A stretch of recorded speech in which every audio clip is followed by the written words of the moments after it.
Hello everyone and welcome to today's Dragonrider happy hour. Welcome to my bar. If you've never been here for a Dragonrider happy hour before, this is a weekly hangout to wind down the end of the week, kick off your weekend, and chat some of the gaming news headlines that have occurred over the past week. So if you're here just for the news, feel free to jump to the chapter that you are looking for. Today we're going to be discussing things like PlayStation branded t-shirts costing more than a PS5, E3's lineup taking shape, Tesla making gaming cars, you heard that right, God of War 2 being delayed, and so much more. So definitely, like I said, skip around if you're looking for a specific topic.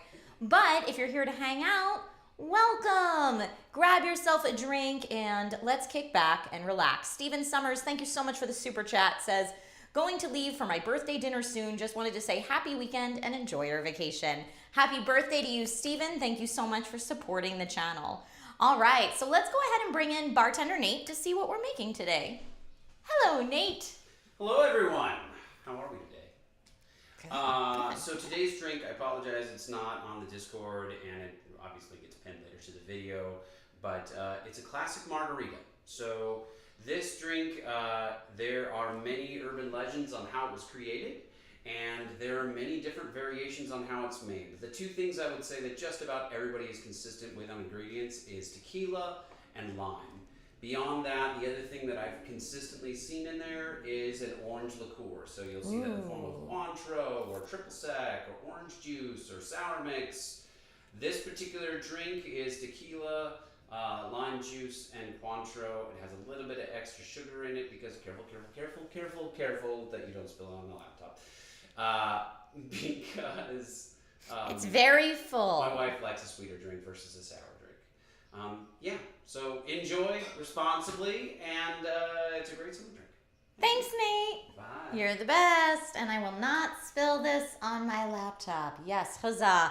So, yes, that drink recipe at some point will be posted to the Discord. If you're not already a member of the Discord, please feel free to join the Dragonriders Discord channel, and I'm going to feel free to take a sip of this.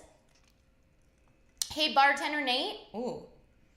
Bartender Nate, that was delicious. I think he is no longer within hearing range, but I will see if I can catch his attention when he does come back in the vicinity of the bar. All right, so let's go ahead and get started, shall we? I'm going to bring this a little closer so I'm not traversing over my entire laptop keyboard every time. It is a little strong. Yes, it is a little strong. Sargon says, have a sip. You know it. I'm a big margarita fan. That's one of my go-to summer drinks of choice. And it's June, so it's officially summer. Happy summer, everybody. And yeah, welcome to the bar. All right, I can't have it here because now it's near my mouse pad. Catnip Ninja says, Trish, that shirt is super cute. Thank you. It's from my new merch line, which I'm just realizing now I do not have linked in the description, but I should. So as soon as I'm done this live stream, I will make sure to link the merch store in the description. And if there's anyone in chat who has the link to the merch store handy and wants to toss it into chat, I would forever be indebted. But yes, I've got a brand new merch store with mugs and shirts and hoodies and tank tops and even some dresses for the ladies, some posters, some stickers, all sorts of fun stuff. This is one of the new designs that you can get in a variety of different formats. So check it out if you haven't already. And it's something I've been working on for a while, so I'm really excited for it finally to be here for the light of day. It just launched within the last week. So if you're like, I didn't know about this, it's okay, it's brand new. It is brand new. Let's see, GDK Mouse says, what was it like doing your gig in Vegas? It was awesome. It was very cool to be on a sound stage again and see all those beautiful new X series laptops. So it's like the M series that I have here, only nicer. All right, so let's go ahead and jump into the news. The first topic of today is that God of War 2 is delayed till 2022. I think a lot of us probably could have seen this coming the way that the year's been going with video game releases so far, but Sony Santa Monica announced this week that the next God of War, which the title we still technically do not know, although many suppose it's God of War Ragnarok, is going to be delayed until 2022. Here's what they said. We remain focused on delivering a top quality game while maintaining the safety and well-being of our team, creative partners, and families. So that was their official statement saying, with this in mind, we've made the decision to shift our release window to 2022. So again, we still have no official title for this game. A lot of people thought it was coming out end of year 2021, just in time for the holidays. And I mean, for me, and this is kind of the case with a lot of delays, even if it's a game I'm really anticipating, if it means no crunch time for the devs and the studio workers, and it means that we get a finished, polished game, I'm okay with that. Please take your time, prioritize your health, dev team, and studio, and get it to us when it's done. I'd much rather that than see a released game or a game pushed to release before it was ready, as we have seen with other games this year, Cyberpunk. So my question for you is, were you surprised by this delay at all, or are you just kind of coming to expect these nowadays? Beertastic Yogi says, delays are always a bummer, but if it takes them more time to make it great, then give them that more time. Hi, Harney. Thank you for being here today. Chloe says, I'd rather a better game later than a half-assed game on time. And yes, I feel that very hard. Haswell says, we don't want another Cyberpunk. Rough. Cyberpunk could have been so good. Like, maybe someday it still will, but the negative press that accompanied that launch and the months and months after that launch, I don't know that it'll ever recover from that. Let's see. DJ David says, yes, is it going to be for all consoles, Trisha? We have reason to suspect that it will be for both PS4 and PS5. It will not be for anything other than that. It is Sony Santa Monica, so it's definitely a PlayStation exclusive. They haven't specifically said it will be available on both PS4 and PS5, but that's the way it's looking right now from a lot of reported rumors and that kind of stuff. Thomas Moffat brings up a great point, though. Says, but when was the last time you saw a polished, finished game at release? In my experience, Spider-Man Miles Morales was pretty finished. I don't know if other people experienced issues right up front, but I thought it looked really nice. Steven says Alana Pierce hasn't said so, but she might be working on it. Well, she is working at Sony Santa Monica now, so we don't know which project. Maybe. Do you think studios are being more cautious with their release windows now after what happened this last year and with Cyberpunk and other games that might have launched too soon? Walks on Poo. I love your name, Walks on Poo. Thank you for the super chat and thank you for supporting the channel. And welcome to my bar and the stream. Cat and Ninja says, I mean, we aren't fully out of the pandemic, so I still expect delays on all fronts, not just games. It's true, and a lot of major studios, both in the television and film world and the video game world, have said, for major studios where they're used to their entire team being together in an office, I think they cited like a 15% reduction in progress amongst their team over what they would see in office with everyone working remotely. Now, smaller dev teams are usually used to working remotely, so that time is factored into their development process. But especially from the major studios, I think that's why we're seeing a lot of that. Just a guess. Steven says, I do think the backlash to CD Projekt Red scared some of the companies about how they announce and market games. And I mean, honestly, rightly so, in my opinion. Please don't market a game that isn't the same game that you intend to sell. And I think that was heard loud and clear, I hope, around the video games industry. All right, so you heard me tease it at the beginning, and I did mention that PlayStation was selling a shirt that costs more than PS5s. True. Nate actually found this story this week. I'm going to butcher this name, but I think it's Balenciaga Fashion Company, or Balenciaga maybe, I believe it's Italian. If any of you are fashion buffs and know better than me, please correct my pronunciation. But this fashion company has released a new line of PlayStation branded clothing with each item costing around $100 or more than a PS5. The t-shirts come in either black or red. The hoodie's only in black. There's a printed design on a 100% cotton shirt. As someone said in the comments, the superior and way more classy Xbox Series X t-shirt is $24.99 currently in the Xbox Gear Shop. What is even happening in this world right now? What is even happening? Beertastic Yogi says, none of the delays justify anyone making threats to the devs, and that's 100% true. People make video games for a living. Please do not threaten their lives, their family lives. I feel like we're beating a dead horse with that, but yeah, 100%. I know this community gets that, but if anyone new, welcome to this community. If you're new and have stumbled upon this stream, we 100% do not support threatening devs or their lives or their families here in the Dragonrider community. Cammy Ye says, there is no cotton shortage. You can't make PS5s out of cotton. Hilarious. Oh, Harney says it's pronounced Siaga. So Balenciaga fashion company is the fashion company that's making these. James E says, does it come with an optical drive though? Well, you know, if it comes with an optical drive, I guess we can pay $500 for a PlayStation branded t-shirt. That is just wild to me. Balenciaga is very expensive, says Maface. And maybe it's just because I don't know the fashion world well enough, but it looked like a plain t-shirt to me. Just saying, looked like a plain t-shirt with a print on it. But I guess maybe they use very fancy threads. Jack Knight, thank you so much for the super chat, says, Trisha, I have an interesting question. My friend and I were talking about the brands of water, and I was wondering what your favorite brand of water is. I'm not fancy. LA's finest. I don't know, whatever comes out of my fridge. I'm not fancy. It's very rare that I drink bottled water, and I probably should do it more often. Do you have a favorite brand of water? I'm curious. I saw Dasani was trending the other day as like a not favorite brand of water. The shirt's a collectible, says Chloe. That's probably true. That is probably true.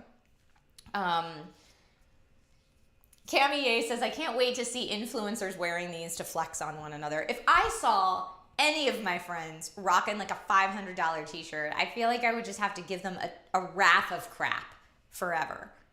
It would be very funny. All right, speaking of things you're going to spend way too much money on, Tesla's getting into the gaming world. So there's a new gaming rig, apparently, being put in Tesla Model S and Tesla Model X. And AMD has confirmed that they're powering it. What? I feel like today's news is like, and in I have way too much money news. So I mean, do I like the idea of a super high-end flashy car that also has a high-end gaming rig in it so you can play Witcher 3 on the go or something like that? Yes, that is awesome in theory, but also who is the target market for this? Like, would you buy a car just based on the gaming rig inside of it? And can only the person in shotgun play? Or is it meant to be like when you set the car to autopilot, you're able to play? Like, little kid me was like, one day I will live in the future with flying cars where the car drives itself and I can just play video games the whole time. Like, that sounds very cool in theory, but I don't know that we're there yet. Maybe the other half is ready for this and I'm just behind. So I'm curious what you guys think about this. Beertastic Yogi says, but will it come with Skyrim installed? There's a question. Snack Pack, how are you, my friend? Says, I rock $1,000 suits. Does that count? Suits are fancy. They're allowed to be fancy price. I don't know. I guess t-shirts can be fancy too. I guess. Steven says, this seems like something Musk thought up on a whim. I see people saying you're not surprised at all. And then, yes, it brings up the whole conversation of, isn't it dangerous to be this distracted while driving? Because I can't imagine anything being more distracting while you're trying to pay attention to the road than being like in the zone on a game. Daniel says that sounds a bit dangerous. Yep. Hi, Martin. Thank you for being here in good time zone to you as well. Cammy A says, that headline reads like it's from The Onion. I 100% agree, Cammy A. You said, will your rig affect the distance you get on that battery? I don't know. Steven says also which console. It seems like it's going to be some kind of custom gaming PC powered by AMD. I don't know. Yes, this does feel like, today between the PlayStation shirts and the gaming Teslas, it does kind of feel like we are living in an alternate reality for sure. But yeah, I just can't see paying like $80,000 for a car and then even more money on top of it for a high-end gaming rig. Like, I think I still, call me old-fashioned, I think I still want those situations separate for me. All right.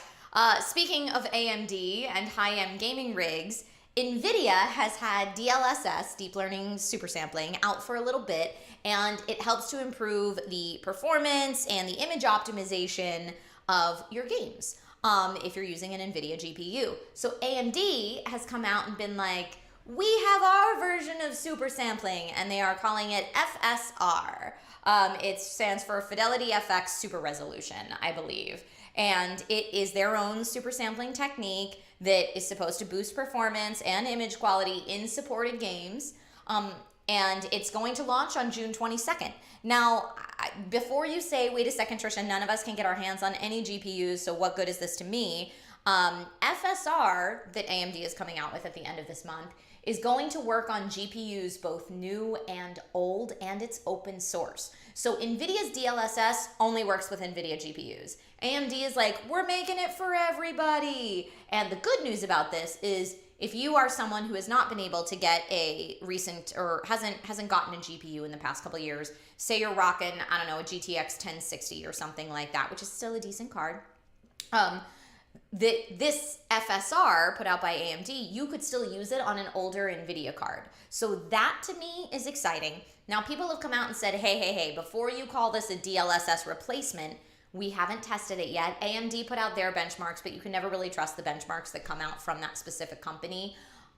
So until people can benchmark it from specific like editorial outlets, I'm not sure how I feel about it. And other people have said, DLSS is deep learning, AI-driven super sampling, whereas FSR, they don't think is going to be that complicated and in-depth. It will be super sampling that still improves the performance, but not to the same degree as DLSS.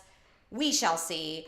But I mean, my question to you guys about this is FSR something you think you would mess around with after it comes out on June 22nd? And I mean, are you kind of in a headspace of I'm done with these incremental upgrades to GPUs because no one can get their hands on them? Or is an announcement like this still exciting to you? Let's see. Harney says, speaking of rich people, let us dive into talking about graphics cards. Steven says, yes, GPU, DLSS, all things I know about. ABC, all things I know about. I assume you're being sarcastic. Scott Kelly says, if I remove my PS5 horizontal stand, one side of my PS5 becomes a high-end rig. Hey-yo, there you go. James E says, there's no games to test this on since all games are being delayed, wink face. I'm not sure exactly which games have come forward and said they're supporting FSR, but I do believe there's a handful of them at launch that are supporting this technology on June 22nd. I just don't know what they are off the top of my head. DJ David says, I don't know about that one, Trish. Israel says, I hope it goes well for everyone because DLSS has honestly changed my gaming experience. So more for everyone is good. Yes, more for everyone and promoting healthy competition in the space, I believe is a good thing for consumers. Rob K says, I feel lost in all this tech talk. I'm sorry, I don't want you to feel lost, Rob. If you're having tea or coffee or an adult beverage or whatever, take a sip, relax, and settle in. I'll break it down for you. What super sampling does is takes the image that your computer is, or I guess sometimes with do consoles do consoles have super sampling? Now I'm having a brain fart on that, but specifically for PC gaming, it takes the image put out and upscales it for you and makes it run a little better and look a little better for you. That's what super sampling does. Previously, NVIDIA had their version of it that was AI driven, and now AMD is coming out with it. So, but AMD's is not proprietary, which is exciting. Catnet Ninja says, I just want to get my hands on a 3070 someday. I feel you. I feel you on that. A lot of people are in that boat for shoresies. Most definitely. All right. The other thing that's finally happening this week, and I say finally because we're right around the corner from E3, the E3 schedule is starting to manifest. It's interesting because I've been seeing a lot of conversation online. Big people in games journalism like Jeff Keighley, are on Twitter yesterday asking people, hey, has anyone's media registration been approved for E3 yet? So I don't know what's happening with E3. I know that I applied, not as media this year. I applied to be a co-streamer of the event, to be able to co-stream without, any hindrance or anything like that. But I don't know if everyone's going to be able to co-stream or if you have to be an officially approved co-streamer to co-stream. Like no one knows what's going on. But in addition to that, no one knew what was going on because none of the press conferences were scheduled. Media Week is supposed to start next week. No one knows what Media Week is or entails or anything like that. But we do now know that for the official days of E3, which are June 12th through the 15th, that's a Saturday through a Tuesday. We know now that on this Saturday, we will see presentations from Ubisoft and Gearbox. On Sunday, we'll hear from Microsoft, Square Enix, Warner Brothers, 24 Entertainment, and there will be the PC Gaming Show, which is always one of my favorites at E3. Monday, we'll hear from Capcom, Take-Two Interactive, Mythical Games, Freedom Games, and Razer. And on Tuesday, we've got Nintendo and Bandai Namco. So some of those have released times, some of those have not released times, but they've said exactly what day they're going to be on. So it's starting to shape up. But overall, I think E3 is going to be very strange this year. No one knows what to expect. Maybe that's a good thing. Maybe it's not a good thing. Lots of other companies are holding their own events right after EA Play is going to be in July this year. So I have no idea what to think. You know that I will be back east during E3. So depending on my internet situation, if I can co-stream and I'm allowed to co-stream, whatever that means, I will try to. But yeah, it's going to be we don't know until we get there this year. And some people are saying that it's kind of so all over the place because maybe this is the last year for E3 and E3 doesn't really know what it is anymore. And let's see. Daniel Casabon says, I missed it. What's the drink this week? The drink this week is a margarita. I love margaritas. They're very, very tasty. And this one's very, very strong. BW1 says it's looking to be a weird one like CES was this year. Yes, I agree. And Rex, June 15th is the day that LA County will be lifting restrictions on mask wearing. But E3 is still all virtual this year, so that it doesn't apply to E3. Steven says, just focus on being buzzed on a beach. You earned the break. Thank you. I know, but it's still like I don't want to miss any of the big announcements or anything. DJ David says, do I need tickets for E3 this year? Great question. You can register to get a ticket for E3 on E3's website. I don't think it costs anything, and I don't know what benefits you get registering from just tuning into the free streams. Again, none of this has been messaged super clearly, so no one really knows. I know we were talking about Alana Pierce a little earlier. Alana tweeted out, she was like, I'm not even registering as media or anything this year because why? She's like, we can all just watch it, right? And because they haven't said what the benefits are to any of those things, nobody knows. And, you know, it's Friday now, and Monday, the 7th, is supposed to start Media Week, whatever that is. And again, nobody knows. And it's not just, because at first I was like, do I just not know? Have I just not heard from anybody? And then I'm seeing all of these very, very large following, very high up in the video games editorial industry people, like from all different outlets, say, hey, does anyone know what's going on? That I'm like, okay, it's not just me that's really confused. No one knows what's going on. James E says the big announcements will be delays. Delays everywhere. I mean, that could be the case. Snack Pack says, I predict the biggest news will be the Nintendo Switch Pro announcement, which I keep hearing isn't going to happen at E3. They think it's going to happen before E3, which, like, how far before? Next week before? A day before? Or during E3, just before Nintendo's announcement? I don't know. Buckle up, everybody. We'll see. BW1 says, I didn't know you could apply for creds for E3. I think I'll try either media or influencer registration. Definitely do. Yeah, you can do either. Apply for them now. As far as I know, no one has heard if they've been accepted or not. So it's still going. Go for it. BW1 thinks Nintendo will have its own event for it outside of E3 for the Switch Pro, whatever the Switch Pro reveal is. I'm with you, Haswell. They better call it the Super Nintendo Switch and not the Switch Pro. If they don't call it the Super Nintendo Switch, I'm going to be so sad. I'm going to be so sad for the world because what a missed opportunity. It should definitely be the Super Nintendo Switch, and then whatever comes after that should be the Nintendo Switch 64. You know, nostalgia, but also, yes, please. Also do it. I mean, the Switch Pro, that doesn't sound cool.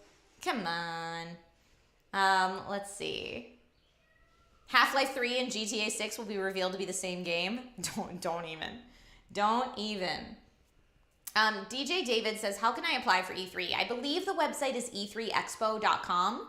Check that out. I believe that's what it is. And you can apply as media, you can apply as an influencer, or you can just apply for, I think it's called fan registration. That's just the open to everybody. But again, I don't know what that gets you access to outside of what everyone can already watch streaming on YouTube or Twitch and everything else for free. So I don't know, but if it makes you feel cool to say that you're registered, go for it. I registered because I thought it would give me early access to Media Week announcements before I went on vacation so that I could maybe get some of that done before I went on vacation, but doesn't look like it. Who knows? Scorpion said, and this is the final button we'll put on it, it should be called the Super Nintendo Switch Pro Alpha Max 3000 Plus. There it is. That's what it's going to be called. That is officially it. So that's all the gaming news I had for the week, everybody. Thank you so much for hanging out. I'll let this devolve into a hangout and Q&A with the time that we have left. So if anybody has any questions, feel free to ask them. I am sadly not totally done work for the day. I have to go get a COVID test for something I am filming. I think I'm allowed to say it. I'm going to say it. And if they yell at me, I will mute this portion of the video. I am going to be filming as part of Netflix's Geeked Week next week on Monday, and I think it's live streamed on Monday. I'll be with Atomic Mari, with my good friend Mari Takahashi and Rahul, and we're just going to be talking about the more nerdy of the Netflix properties. So I'll be there on Monday. Netflix's Geeked Week goes all week, but I'm only part of the Monday scheduled programming, but that should be really fun. So I have my COVID test for that today. And then I have to finish editing. I have an Instagram brand deal coming up that is, it needs Instagram Reels, which are it's Instagram's version of TikTok. And because I don't create that type of content very often, of course, I'm overthinking it and probably putting way too much effort into it. But I want to make sure that that's perfect before I send it to client for approval. Oh, you guys are saying, yo, congrats, that's awesome. Thank you. DJ says, Geek Week, that's amazing. Yay. Yeah, I'm very excited. Camaye says, so Stranger Things 4 release date, when? I do not have that information to give you. Even if I did, I couldn't tell you. But honestly, I don't have that information yet. Maybe I will on Monday. I don't know. We'll see. But yeah, so that's the rest of my day is going to be fine-tuning that edit and sending it in for approval. And I should probably post on Instagram. I haven't posted on Instagram since I was in Vegas. Or I'll just give myself a break for the rest of today and think about posting tomorrow. Maybe that's what I'll do, she says with a sip. BW1 says, Reels and TikToks are so annoying to make. So hard not to overproduce them. I know, but the people who do it all the time put out like 4 or 5 a day and don't overproduce them. I think I'm just a curmudgeon on my porch shaking my fist at the younger kids on that front. And I know a lot of this community, we all kind of feel like that to some degree. Did I see the Master Chief Funko Pop, Mr. Yasmin? No, I didn't, but I would like to. Big Master Chief fan over in my house. Snack Pack, how is you so awesome, my friend? Thank you for being here. Take a sip and Instagram that. Hilarious. Nathan says TikTok is overrated. You know, some people love it. Christian says Boomer Gang represent. Except for not Boomer Gang. Millennial Gang represent. Just TikTok is so Gen Z. I don't know all the names, but I know that on TikTok they're always making fun of millennials for being old. I don't know that anyone, like boomers are my parents. I don't know that they even know what TikTok is. They would think I was talking about a high-end clock or something of that nature. Catnip says, how do you keep up with so much social media? It seems overwhelming. It's incredibly overwhelming. And it's honestly, it's probably the source of a lot of my work anxiety, if we'll be honest. I've been looking to try to get help for a little while now. A lot of people who I know who create content have a team, or at least have someone they employ part-time to help them out with stuff. And I haven't gone that route, not yet. Not that I wouldn't like to, I just haven't yet. I need to figure all of the back workings of that out. But if you suddenly see me being like really on top of my Instagram and TikTok and other social media, you can probably be sure that I've gotten some help. But until then, I will resume my 2 posts a week on each platform average. Oh man, hilarious. Steven says, if social media was around when you first started your career, would you have used it as hard? I didn't start using Twitter at all until I started making content on YouTube with SourceFed. I didn't even have a Twitter account. Twitter was around, but I was like, oh, I don't have time for that. I think I naturally am not someone who's like, oh, I'm doing something cool. Let me put it on social media. I'm more the person who's like, I'm doing something cool. This is so awesome. And then like 10 minutes later, I'm like, oh, I probably should have put that on social media. But you know, you live and you learn, and I try to get better at it. But anyway, with that being said, I'm gonna go finish this crazy edit. Thank you all so much for hanging out today for Dragonrider Happy Hour. It was lovely to have you here and have this chat with you. Please go ahead and say what's up to Nate in the Discord to get that drink recipe if you want the drink recipe. It's delicious. I'm not even halfway done yet, but I will treasure it. I'm treasuring it. That's what I'm doing. Steven says, what games are you hoping to get announced at E3? So many. I mean, honestly, I want more information on Elden Ring. I want more information on Final Fantasy VII Remake Part 2. I want to hear something about Breath of the Wild 2, and I'm always keeping an eye out for new hardware. So we shall see. Yay! So this week is the last Dragonrider Happy Hour before I go on vacation. I'm leaving on Wednesday. Now that's not to say this is the last piece of YouTube content I'm going to upload over that time. I'm going to release the Secret Bar Tour, filmed and edited by Max. I know you guys are very excited to see that. So I'll put that up while I'm gone, and probably some kind of E3 wrap-up video of some sort if I can manage it. But yes, that will be 2 weeks of no Dragonrider Happy Hour, and really 2 weeks of kind of all over the place Twitch programming too. If I'm able to IRL stream, I will. If I'm able to co-stream E3, I will. And like I said, I have some videos in the can that I'm going to upload over that time so that the channel doesn't just go completely dark. But I've appreciated you all so much hanging out with me this week. Thank you. And yeah, I will see you soon. So be kind to one another, stay safe, stay healthy, and I will probably see a bunch of you Sunday morning for the Sunday Chill stream on Twitch. Thanks, everybody. Talk to you soon. Bye.